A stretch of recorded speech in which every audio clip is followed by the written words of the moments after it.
പുഴ പറഞ്ഞു, ഞാൻ നിരപരാധിയാണ്. ഈ പാപത്തിൽ എനിക്ക് പങ്കില്ല. നിങ്ങൾ തീർത്ത തടവറകൾ തകർത്തെറിഞ്ഞ് ഞാൻ ജയിലിൽ ചാടിയതാണ്.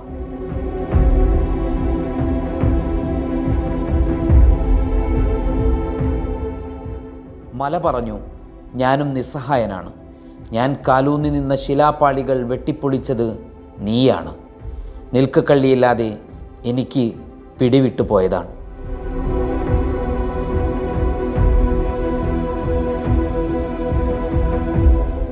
മരം പറഞ്ഞു, ഞാനും നിരാലംബനായതാണ്.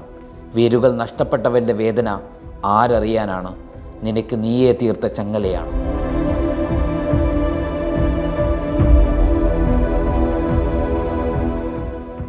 മനുഷ്യൻ പറഞ്ഞു, വഴിയിൽ തങ്ങാത്തതാണ് വിധി എന്നത് ആപ്തവാക്യമാണ്.